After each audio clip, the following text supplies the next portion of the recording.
Hi, it's Neil back again for part 2 with 12 Green Bottles TV, and I'm here to tell you the trick about tasting wine. How do we do it?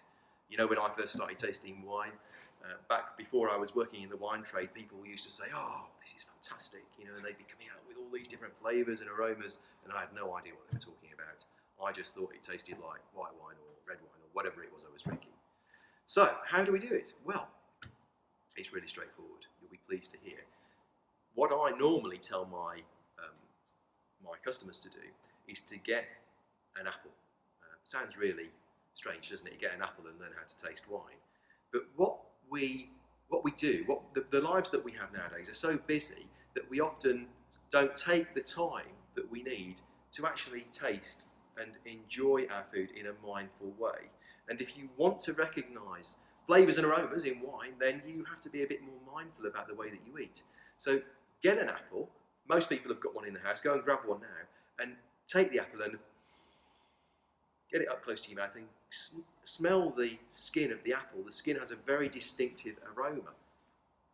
I'm not going to eat this apple now because if I do that, I'm going to be spraying apple out all over the camera and all over this lovely fruit, which I'm planning to take home with me and put in the fruit dish. I'm not going to eat all of it tonight, but it's going to be there. We're going to enjoy it. Anyway, when you eat the apple, what I want you to do is just take a moment while the apple's on your tongue, on your palate, and just taste the flavours, taste the acidity, taste the sweetness, taste the sugar. Try and imprint those flavours in your mind. And take your time to eat the apple. Don't just sort of gobble it down and chuck the core away like we would normally. We all do it because we're all busy, but just take your time to eat the apple. And then about half an hour or an hour later, I just want you to have a think again about that apple flavour. Now, you'll be pleased to hear that you don't need to do this exercise with all of these different fruits. I would recommend that you do the exercise with maybe 3 of the fruits. So try an apple and then try something quite different. Try a plum maybe, or if they're in season, try a strawberry or try a raspberry in exactly the same way, and just be mindful about the way that you're eating them. Once you've tasted 2 or 3 fruits, and then you've taken the time later just to recall the aromas and the flavours once the fruit's gone and it's kind of off the scene, so you've got to use your memory to recall it. If you've done that 2 or 3 times, then actually what you'll find is that you start unconsciously to do that with most of the food that you're eating. And once that starts to happen, you are well on the way to recognising flavours that exist in wine. There's another little trick that you can use, and this is something that I recommend that you do, especially if the wine that you've got is a premium wine, one that you've paid a bit more money for and you want to enjoy it. And that is just to have a quick look to see what flavours you're expecting.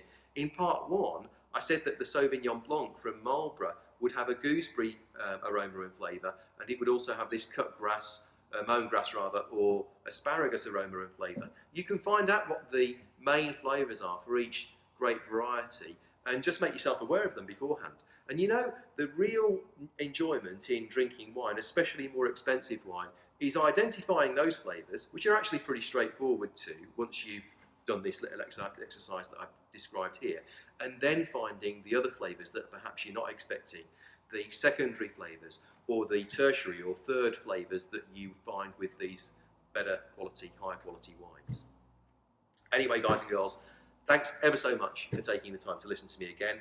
I hope the trick works for you as well as it's worked for me in the past. I'm sure it will. It literally works for everybody. I haven't come across anybody that hasn't worked for. So enjoy, and I look forward to seeing you in the future when I'm going to be looking at particular grape varieties and talking about these flavours that we expect to find. So at least if you can find a Sauvignon Blanc in my future videos, you won't need to sit there reading through a whole load of text about what it's meant to taste and smell like. Thanks ever so much for listening, and I'll see you soon.